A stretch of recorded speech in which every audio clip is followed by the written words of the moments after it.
We are the Church of the Larger Fellowship, a Unitarian Universalist congregation with no geographical boundaries. We believe in cultivating curiosity and transformation that is rooted in profound love. For over 85 years, the ministries of the Church of the Larger Fellowship have circled the globe and crossed the walls of prisons. We are a spiritual lifeline for our over 2,000 members in prison, who are also connected to individual Unitarian Universalists through our letter writing ministry. In our online community, we offer weekly worship, classes, and groups. Our monthly magazine, Quest, supports the spiritual lives of thousands around the globe. We know better than anyone how deep and meaningful connections can be formed even from a distance. We are proud to be a leader in this faith movement, and we invite you to get involved in our ministry. We strive to be a place where anyone from anywhere can find spiritual refuge anytime they need it. Welcome to the Church of the Larger Fellowship.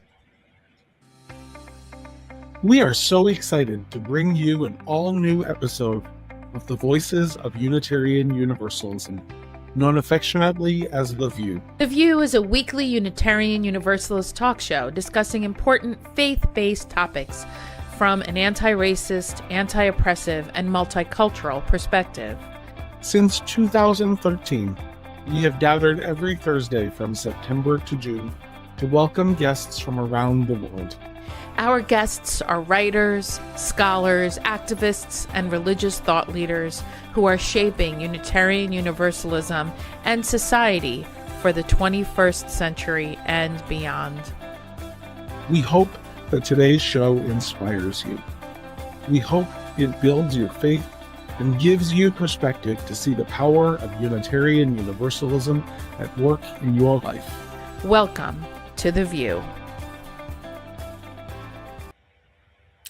Hello, everyone. Welcome to the Voices of Unitarian Universalism, the VU, as we affectionately call it. Thank you, Kiana Dene. I am Aisha Hauser. I come to you from the land of the Coast Salish people, also known as Seattle, Washington, where it is sunny today, which is a cause for celebration here in the Northwest. My pronouns are she and her, and I have missed you all. It's been a couple of weeks. I've been traveling. I've been in Louisiana, a state committed to anti-Black racism. Wow. So we have an amazing guest, one of my favorite humans, Ms. Katherine Childs, current president of the Liberal Religious Educators Association, LREDA, and director of Mirth and Dignity of the Unitarian Universalist Hysterical Society. So before we start talking to Katherine, I'm going to hand this. Oh, and I'm also one half of the amazing lead ministry team of the Church of the Larger Fellowship with the extraordinary and gorgeous and beautiful Reverend Dr. Michael Tino. I'm going to send this to you before we start talking to our guest. Greetings, beloveds. Michael Tino here, joining you from the land of the Kitchewan, Wappinger, and Munsee Lenape peoples, also known as Peekskill, New York, on the Hudson River, where we have Seattle's weather. What? It is chilly and rainy here in the Northeast United States today, but that's okay because the plants need it, the flowers need it. The lilacs are blooming outside my house, and I go outside and I inhale deep breaths of lilac and forget that there's all sorts of other pollen around the lilacs too, and then I suffer. But we suffer for beauty, right? I'm drinking a lovely protein smoothie right now, and I say that only because I think a moment of silence is in order for my 30-year-old Waring Pro blender, which made its last smoothie this morning. At least the last one I will try to make in it, because the smell of burning coming from the motor was pretty overwhelming. So, adieu, 30-year-old blender. It gave its all. It doesn't know you nothing, that's for sure. So, DC Fortune, you're unmuted. How are you? I unmuted just for that one snide remark. I am well, but I don't know where I am. I mean, I know where I am. We know. I am in the lounge at Union Station in Chicago. I'm in the Amtrak lounge waiting for my connecting train. And I don't know the First Nations people whose land I am on. I will defer to Dante to tell me that. But yeah, I'm here in the middle of the country, in between trains, and looking forward to chatting with Katherine, because we haven't seen each other in a bazillion years, I think. Dante, how are you doing? Well, right now I wanted to make a really inappropriate pun about being between trains, but I'm not going to do that. Hello, welcome everyone. I'm your fave, your cuz, your unc, whoever. The newly minted Reverend Dr. Dante Hilliard. And I am here in the beautiful city of Chicago, Illinois, also known as the land of the Council of Three Fires, made up of the Ottawa, the Ojibwe, and Potawatomi peoples, in a city founded and named after a Black explorer, Jean Point de Sable. And it's feeling real Seattle. It's real. I woke up, my house was 66 degrees. Yeah. So, Mother Earth is doing whatever she's gonna do, honey, and we just gonna have to deal with it and adjust. And also, Reverend Michael, I'm really excited. I'm sorry to say about your blender. You're dying because it sounds like the death rattles of Empire, and that's and I'm excited about that. It's quite a metaphor. So we're going to jump right in there. And Katherine, please let us know where you are. And did I also send Seattle weather your way to international space? Our country next door, our neighbor. So I am joining you from Jojage, the land of the Kanien'kehá:ka people, colonially known as Montreal, Quebec, Canada, which is my hometown, and I am here in my home office. And outside, it is the beginning of construction season. So where I live, there is 2 seasons: snow clearing and construction.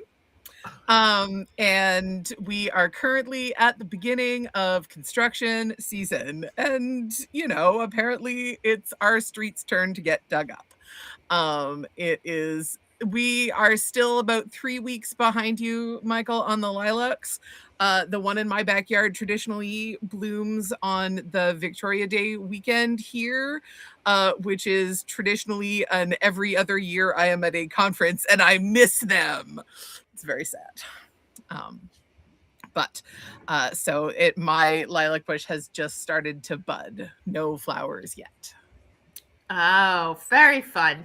Thank you for joining us. We are going to have an international series here at The View the next couple of weeks.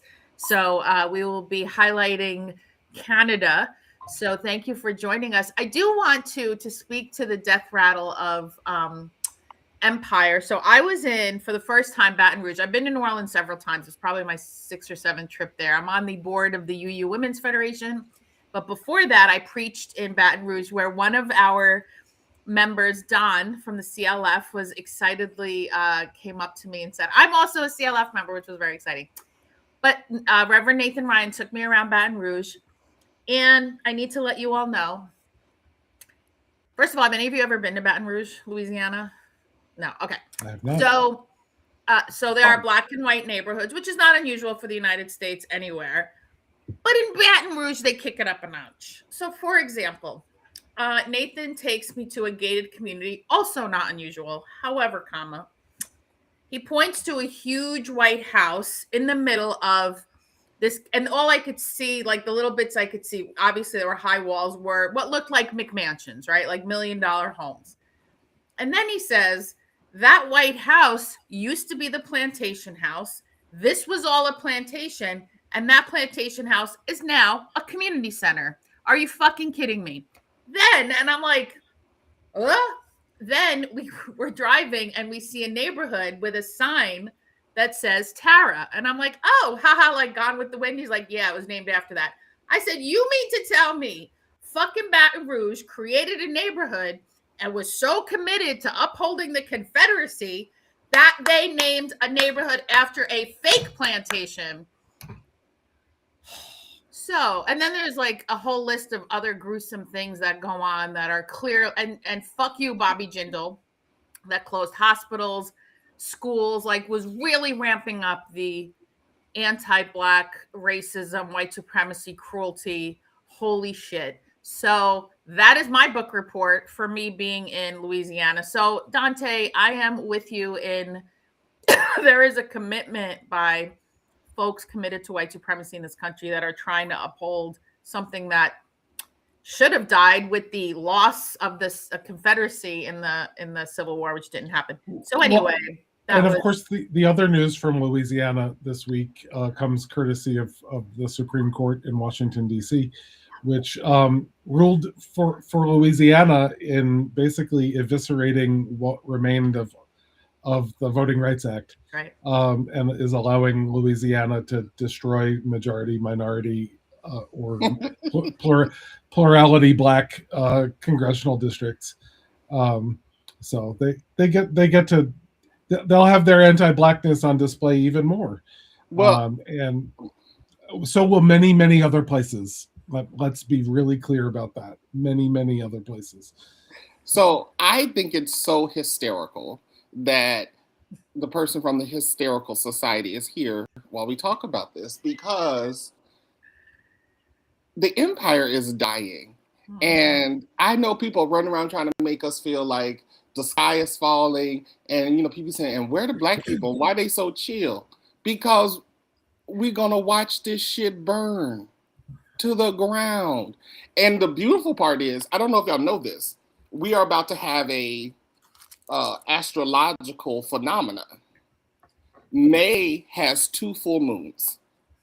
May the 1st, we have the flower moon in Scorpio, which Scorpio requires you to die and rebirth yourself. I'm a Scorpio, by the way. Same. So if you haven't learned how to let your shit die, you gonna figure it out. Okay. And then on May 31st, we have a second full moon. May 31st, the last day. Second full moon we call the blue moon because it's so rare. It's when we get the full moon, but at its furthest distance from the Earth. So it'll look smaller. It won't feel as bright, but we get a second full. So we got a full moon cycle. And empire, just trust me. If you think the shit is crazy right now, by the end of May, motherfuckers gonna be begging for gods they don't even believe in to step in. So I'm excited. I'm excited for May. I don't even know how to respond to that. That's amazing. I got nothing. I'm also a Scorpio. That's all I could say. But I'm with you, Dante. Something's shifting fundamentally across. Okay. So yeah. Catherine, was that hysterical to the director of Mirth and Dignity? I don't know. So here's my connected thought for we are witnessing the end of empire. I was also having this thought earlier today, and also thinking the period of time that we talk about of the fall of Rome is 200 years long, right? The amount of time that we can possibly spend having to survive the decline of empire is a lot longer than perhaps we might want it to be. And what are the ways that we are going to have to live into a collapse that is coming, and is coming maybe faster, maybe slower than we imagine that it will. And sort of reckoning with the unknowability of the time scale, right? There are lots of people talking about how fuel collapse is going to affect where we are going in the extremely near future, in terms of the cost of goods and services and food specifically. And how do we live with that? And how do we laugh through that? And how do we be people through that? And how do we not surrender to the doom of that? Because it's very easy to say taking that seriously means that like life is devoid of joy, and like, you know, it is very easy to come to that place where you're living into the despair more than you're living into the possibility. And it is one of the hardest things about religious community that we set ourselves the task of doing both of those things. Like we set ourselves up for the hardest job in the world, which is to hold both of those truths, right? And it takes gravitas and it takes laughter to do both of those things. And it is very easy to see the gravitas things as the spiritual work of the moment. And part of the responsibility that I have in my work is to not give into the despair, to not treat the joy as though it is frivolous, because it is a lot of things, but it is not frivolous. Not at all. Not at all. I noticed that one of our people said, but the vulnerable are going to suffer the most in this collapse. I'm not so sure I believe that. And they're suffering now. What the fuck? Right. Like, we're having a party now? My ancestors were kidnapped and trafficked across the ocean. Hello. And put on plantation prisons, you know, for several hundred years. So, and they still figured out how to stay human in the middle of that. So, but the reason I say it is because every tradition teaches this. The people on the margins already have their systems of survival. The people on the margins have their systems. They have to. Because they need them to exist in this shit. So, yeah, I just refuse to give into the doom and the gloom of it all. I am delusional. I figure, you know, some people say this whole world is a delusion. I'm saying, hey, if it's a delusion, I'm going to choose the delusion that I believe serves my highest good. Like, and so I'm going to watch the empire collapse, and I'm going to watch us learn how to be the best we know how to be in human form. And I'm just not going to let that go. I want folks to, I just want to pull that thread a little bit more. I do want folks to be mindful and intentional about when it's, well, you know, when this stuff collapses, the poor get it the worst, but that's now.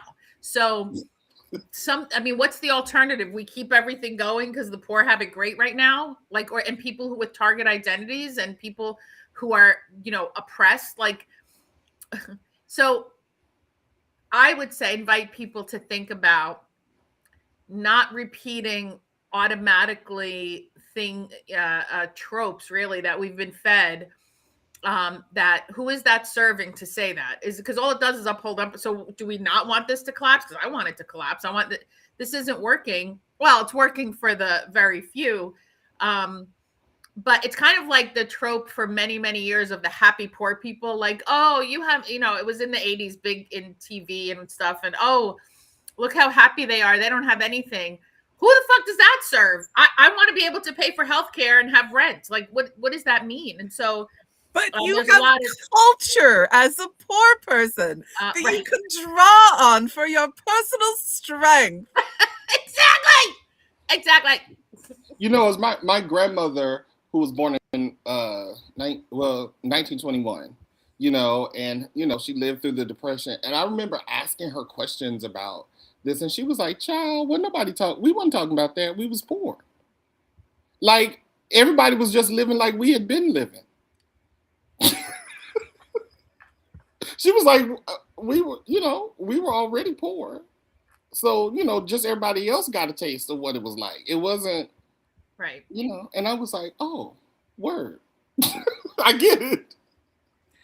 But this is also one of the central threads of our Unitarian Universalist theology, right? We have the power to create both heaven and hell on earth. right? And we have done a bang up job of creating hell on earth for a large group of people and heaven on earth for a very small group of people. Like, we have already exercised that power, and now we're just living with the consequences of those decisions. And like, yes, obviously many more people will suffer because this is the system that we have set up, where it's hell on earth for many people and heaven on earth for a small number of people. And we have choices about how we can mitigate that on a day-to-day basis. And ultimately, I would like to believe that we have some agency in making those decisions on a large scale basis. But we're certainly not going to do it on a large scale basis unless we are practicing doing it on a small scale basis. Yeah, That part. say That part. Adrian Marie Brown, the universe is fractal, right? Like, we mirror the universe, and the universe mirrors us, right? So if we want something different, we offer it to the universe so it can mirror it back to us. I agree with you. Katherine, I want to ask you about Canada. Oh, Canada, because Canada. Our colleague and friend, Reverend Samaya Oakley, when she moved from the West Coast to, I want to say, Alberta, Calgary. It is MAGA, but in Canada. It's a very conservative area. I had no idea.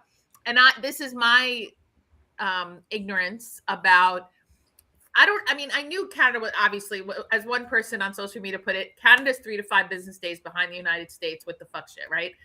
I added fuck shit. Anyway, but so I knew, there was white supremacy, the whole trucker thing with Make America Great Again in Canada.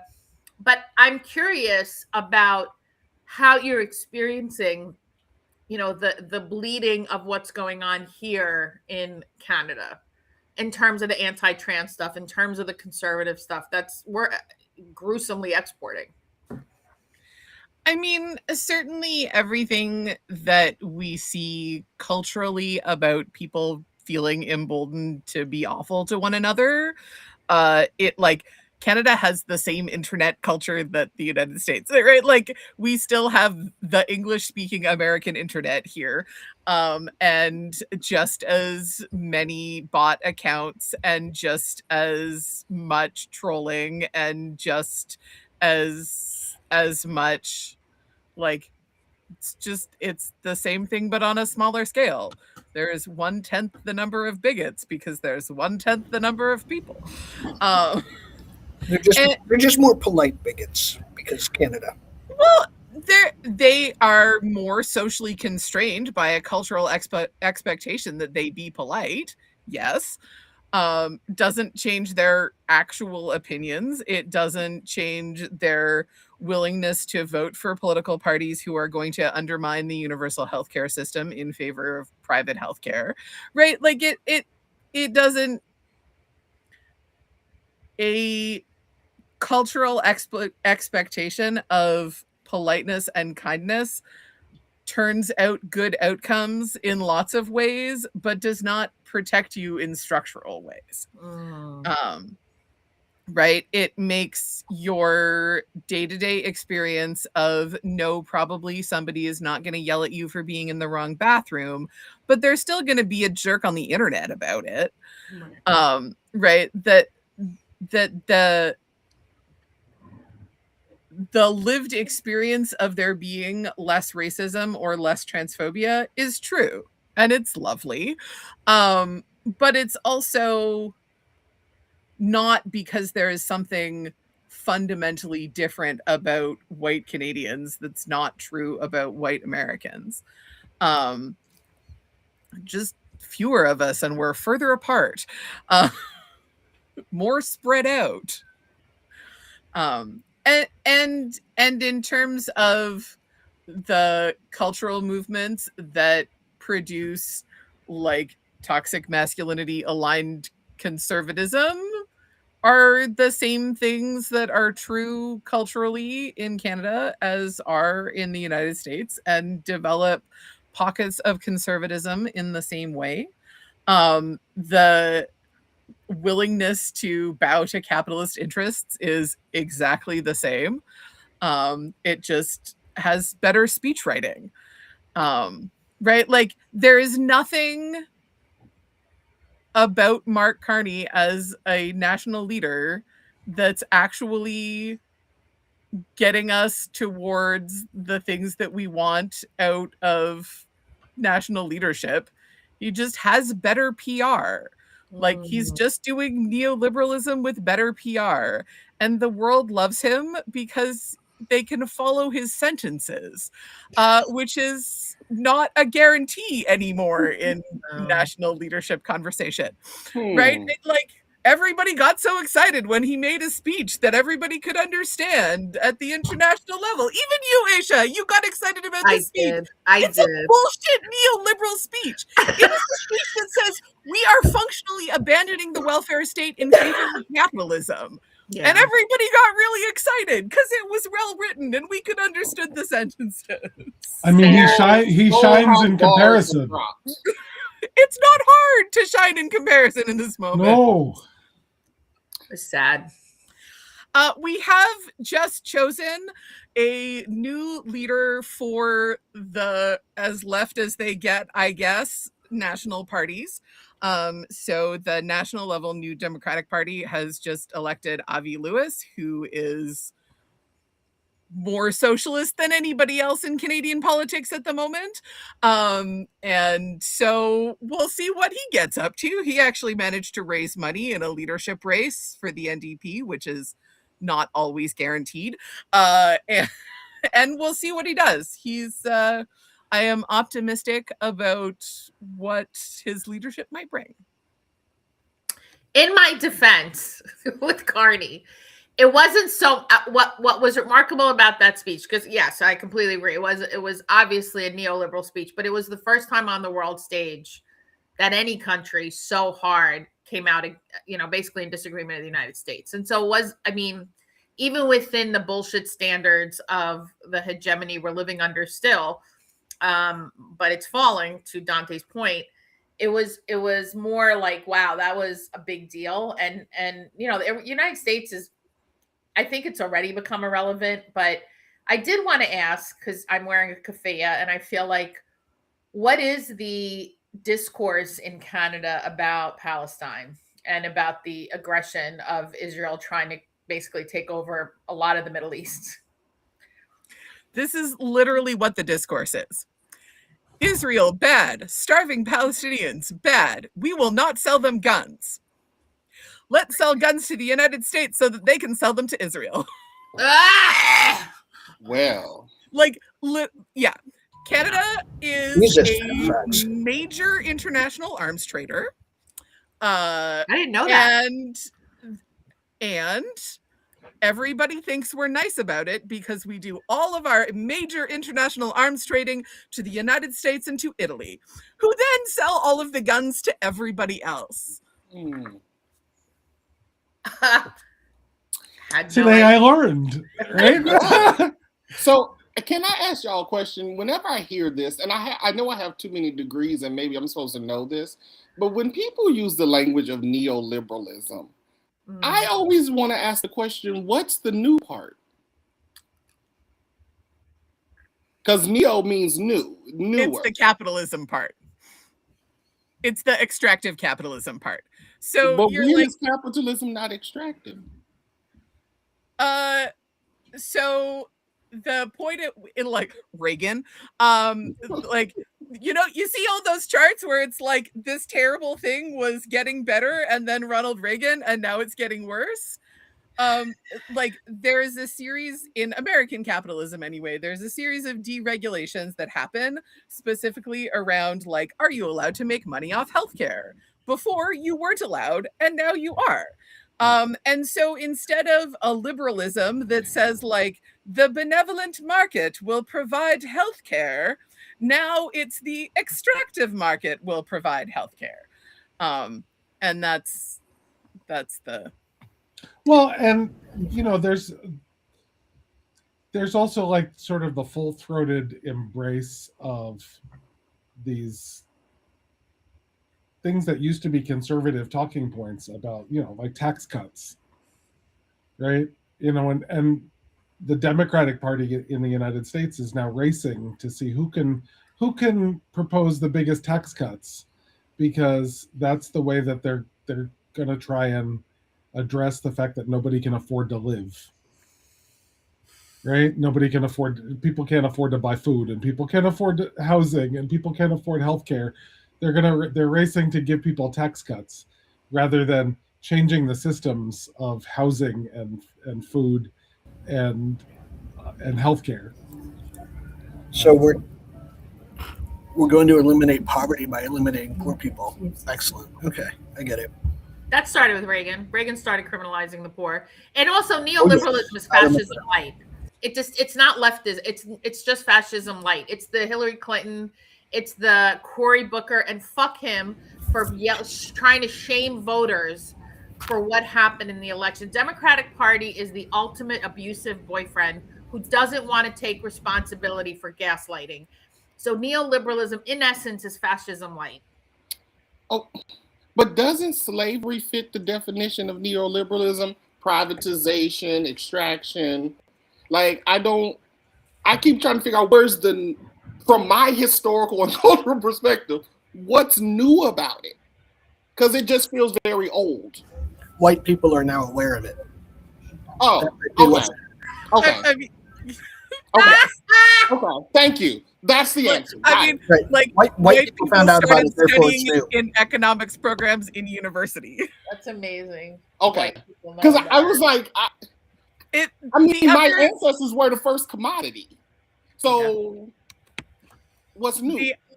The other turning point is about legal corporate personhood. So there is a legal framework change that I would have to look up exactly when it happened. But basically, there's a point at which corporations start to be able to act as legal persons and have legal rights holdings. And this changes lots of things in back-end legally things. And that's the official word from the person with the political science degree. So if they have autonomy, if they have personhood, then can they not be charged with crimes like any other person? Oh, DC, I love you. I know. I slept weird on the train last night. They can be charged with crimes. DC, actually, corporations can be charged with crimes, but because they're wealthy citizens, they get away with shit that poor citizens do not. Right.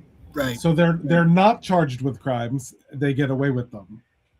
No one has been charged as a result of the Epstein files. We don't charge the wealthy and powerful. Right. That's not a thing that happens. And so our system of punishment exacts punishment on the people without power and lets the people without power skate, and corporations fall into the entities with power category. If I had $1 million right now, I would invest in a pitchfork factory. So here's the other thing about Canada. In Canada, we have 2 major grocery store chains that own basically every grocery store in the country. One of them continually gets fined for overpricing and underweighting all of their meat platform thing that you buy on the styrofoam thing with the plastic wrap around it. And so what happens is they get found responsible for doing this, and then they get fined, and then the fine gets wrapped into the corporate budget, and the price for all of the groceries goes up. And then they do it again.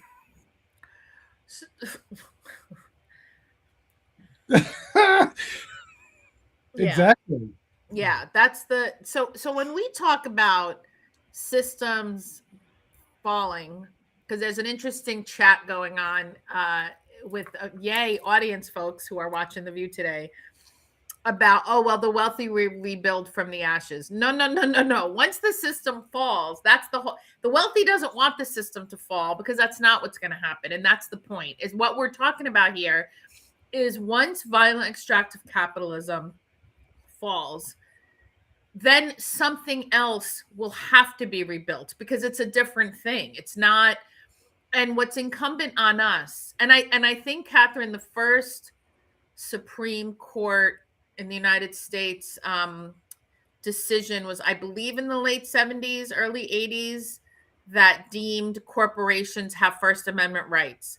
And then Citizens United, I believe in 2010, put the final nail in the coffin of humanity, frankly, and said corporations are people and can spend unlimited amounts on politics. So it has just made things from bad to worse, all in service to upholding frankly, enslavement and slave practices, because Reconstruction failed. And ultimately, we may not be called a Confederacy, but the Confederacy really won in many, many ways.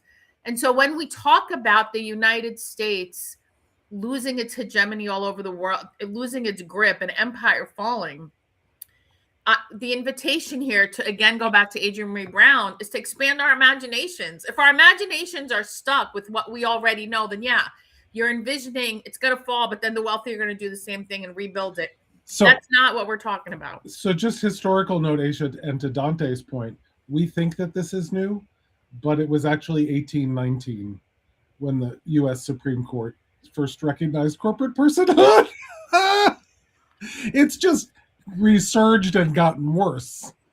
And I guess it's a matter of law in Canada that the Canada Business Corporations Act grants corporations most rights of natural persons. So, like, it's not actually a law in the United States. It's just the way the Supreme Court has interpreted the U.S. Constitution.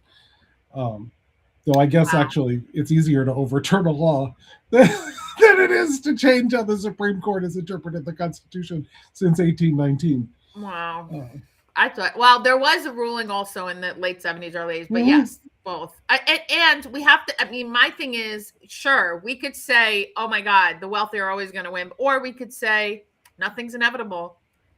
I choose to, as to Dante's point, that's why Dante and I are peaches and herbs, Scorpios who like shake things up. I choose to live with the belief that nothing is inevitable, that this system is going to come crumbling and something better will come. It's inevitable. That's what the earth wants. And I believe in Mother Earth more than I do in violent extractive capitalism. I mean, the fact that our ecosystem can survive without us. Yeah. Tells me everything I need to know. So here's the thing. In the early chapters of the Black AF history, when they're talking about how settlements, how colonizers came here and tried, and it's a wonder any white people ever freaking survived, because they sent the most inept bunch of nutballs. They sent wealthy investors who had no idea how to like farm, how to build a thing, how to create a thing. Poor people have always been the ones to build societies. Poor people have always been the ones, the workers. My camera apparently stopped. Well, can you still hear me? Yes. We can still hear you. Okay. All right. Let's see what happens with that. And it's doing blinky things. Hopefully. Maybe. No. All right. Let's try that. Let's see what happens. Anyway, so but what happens is it is always the worker, it's always the working class, always the working poor who know how to build the dams and build the foundations and build the roads and build the houses and create the markets and do all of that stuff. And so I'm not too worried about it when it all burns down, because I mean, this has always been one of those things growing up as a rural kid, right? Living out in the country.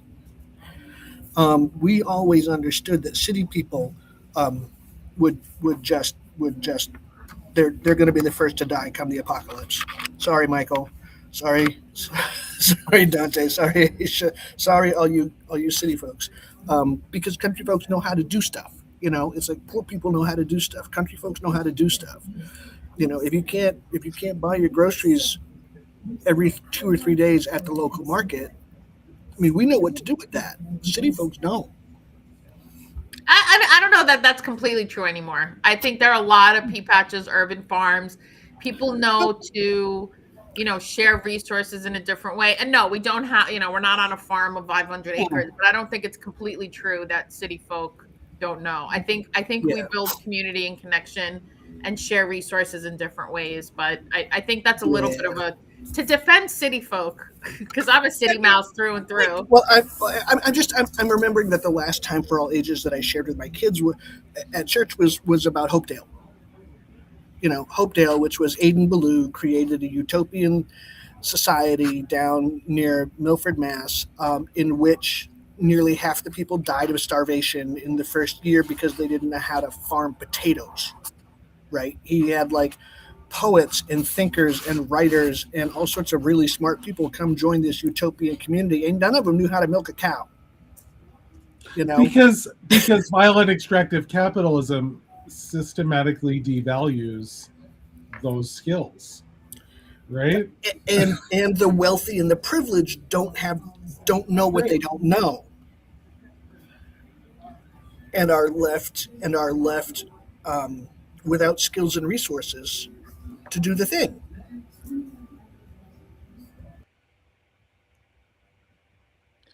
But that's also, there's a reason why all across the United States, Black communities, first of all, are doing all kinds of farming and growing experiments, number one. Number two, Black farmers have always been important in Black community because Black farmers sustained the civil rights movement. That's right. And number three, my mother and her 15 siblings grew up wrangling chickens for dinner.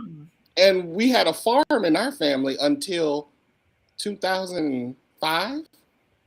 So, because again, my great migration folks, we just brought the South to the North.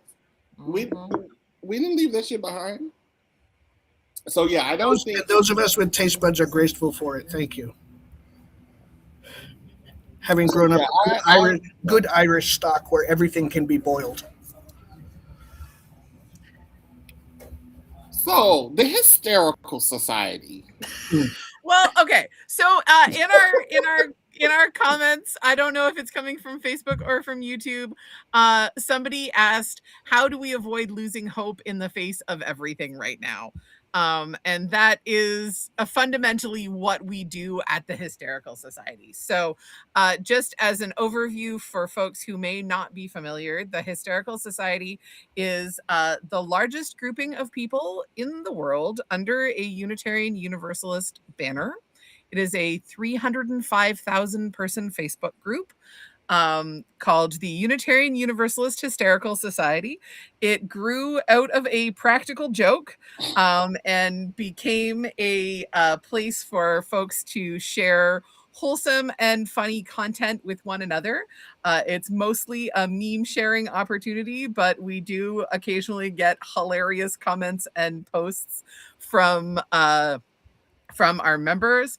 And one of the things that makes it really unique is that though we are always up for discussions around values and theology and heart-centered things, it is a place where, because it is founded by Canadians, the UU Hysterical Society has a not-for-profit organization behind it called Mirth and Dignity, of which I am the executive director. And we keep it an American politics-free zone. So we welcome all of your values discussions, but none of your snarky comments about individual politicians. There are a million places on the internet where you are welcome to be funny and supportive of one another in those ways. And we maintain a space where we are using humor to help people imagine the world that we want. What we have been discussing today about what is the thing that can come after to me, it is built by people knowing one another, by people already having the experience of there being places in their lives where respectful discussion can happen about deep and meaningful things, even with people that they don't know well.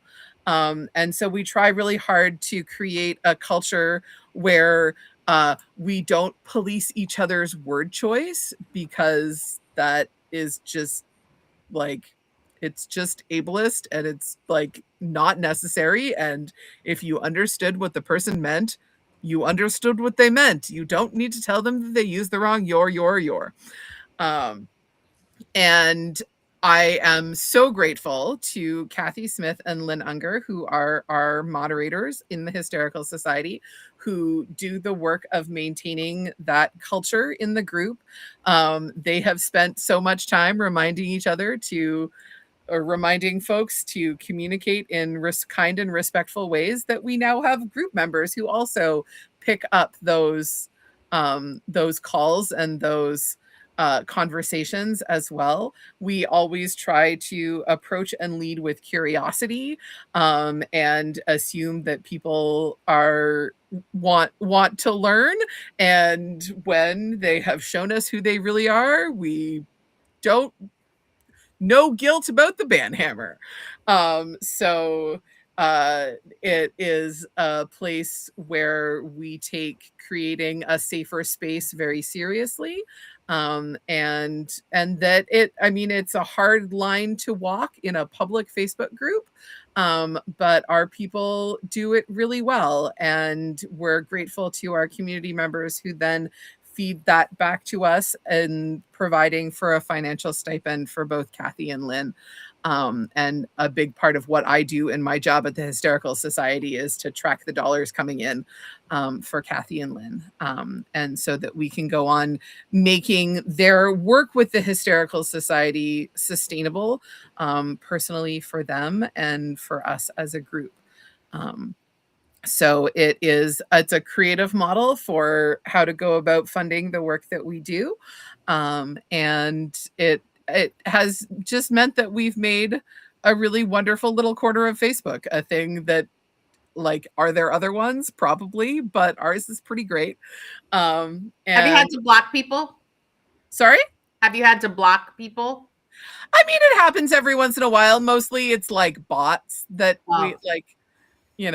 Like, it doesn't take long before you figure out that, like, this is not a good faith interaction, and gone. Catherine, but it's a public group, so yeah.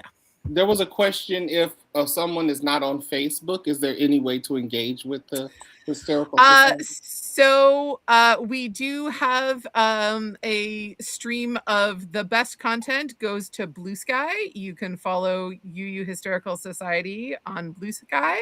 And we do also have a newsletter that comes out a couple of times a year that does also contain some pulled content from the group. My favorite memes, basically. I put them in the newsletter. Yay. I think I have pretty good taste, so. You do. So absolutely. If I've been smart, I would have pulled up the link ahead of time and been like, here's where you sign up for the newsletter. Here's where you join the Facebook group. That would all be so if you disagree that Catherine has good taste, you can just complain to UUA headquarters. Ah! If you put them in the private chat, then they can put it in the YouTube. Great. Chat. Okay. So we'll get y'all some links. Yeah. So it's an interesting thing. Joy is an act of resistance, because one of the things that fascism feeds on is people's fear and control. There was I'm totally a TikTok junkie. I fucking love TikTok. And one of the TikToks that came across this morning, it was a Black woman stitched another Black woman, and they were talking about how white people don't know how to have joy, because part of what white supremacy has done is strip white people of their individual European heritage. One of them said the magic of fairies and witches and the dynamism of so many cultures in Europe that were stripped away and then turned into, this is how you're supposed to behave, hold the fork, this is, don't say the word fuck, and how to be authentic. And what one of the women said, white people like to wear Black culture as a costume but not embody, because folks with targeted identities have to find joy, because otherwise what are we fighting for, right? But I think there's something compelling about embodying not giving into the system that is crushing, including the earth, like not just, so centering joy as an act of resistance. The thing that I think I appreciate and understand intellectually, and I think it's important because you've built over 300 people, I think is even more than named Unitarian Universalists anywhere in the world. And the reason why joy is an act of resistance in queer communities, in Black communities, in immigrant communities, disability communities, is there is a recognition openly of the oppression in which we exist. When there is this space that keeps out that oppression, is it still joy as an act of resistance, or is it we're going to need to compartmentalize what's going on in the world so we can laugh? Which is, I'm kind of having a thought exercise as I'm hearing you. Certainly. I think that is definitely a possible way to receive it, right? The other way that I think we can receive it is that there's a difference between not discussing the issues and not discussing the politics, right? So, this is a space where the funny thing made you think of a dunk on Pete Hesketh. We don't welcome that comment in the comments. Right? The thing that that was posted inspired you to have a punch up against TERFs as a whole. Put it in the chat. Right? And so there's a difference between acknowledging trying to pretend that things aren't happening by using humor. Right. And recognizing humor as a tool that we can use to build community, to build identity, to build shared spaces of understanding, which then actually allow us to do much more useful things about the problems that Pete Hesketh is causing, as opposed to just dunking on him in the comments. But the thing that I wanted to say about the thing that you said in the 7 minutes that we have left was the last time that I was having a conversation with y'all in the comments when you were on The View, we were talking about diasporic analysis.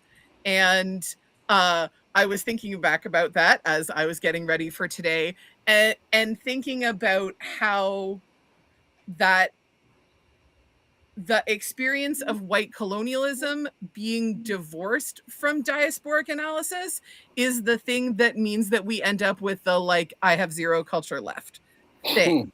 Because instead of saying my family came from one place to another place and there is a connection to the land that we were in, one of the things that we know epigenetically is the place that you are from is in your DNA. Right. And if we are not in the place where our DNA is from, there is an acknowledgement of that separation that needs to happen in order for your culture to create something new. Right. In order to create whatever your displaced culture looks like, you have to acknowledge that severance has happened in order to be able to build your new epigenetic contact to the land that you're going to live on. And instead of coming to North America and building grocery stores so that you never have to touch the land that you're on, right? That is the colonial way, is to come from one place to another place and never become part of the place that you have arrived at. Well, and okay, so you build a grocery store. so that people with a certain amount of privilege don't have to touch the land that they're on. But somebody's got to touch the land to make the food to be sold in the grocery store, right? Because it just it just doesn't arrive in the styrofoam package that's overpriced. But that's what we teach people. Yeah. That's what we teach people about their food, right? Yeah. Oh yeah. Like the fact that people think like the chicken that you eat is white chunks. It's not an animal, right? Our food system has sanitized so much of what makes us connected to one another because it has invisibilized that labor.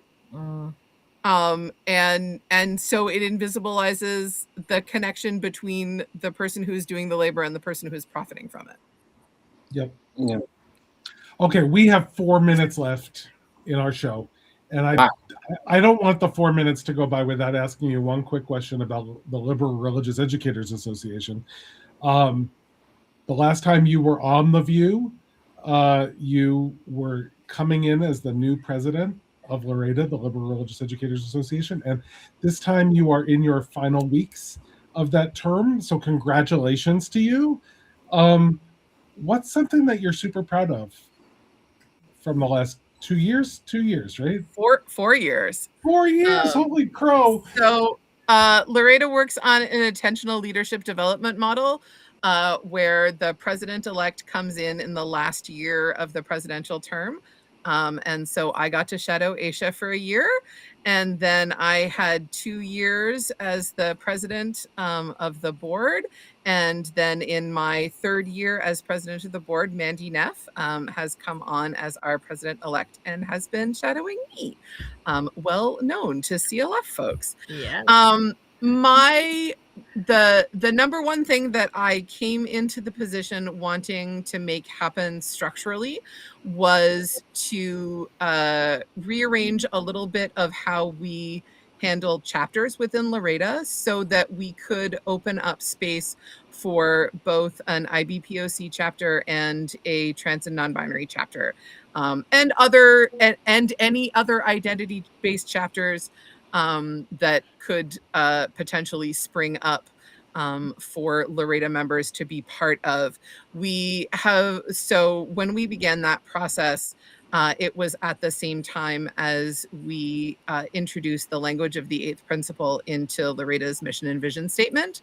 And as part of that commitment to the 8th principle, when we made the bylaw changes that would create the IBPOC chapter, we made an investment both from the LREDA operating fund and also sponsored by individual LREDA members to provide a $5,000 seed money for the IBPOC chapter as an investment based on our commitment to the 8th principle as an organization.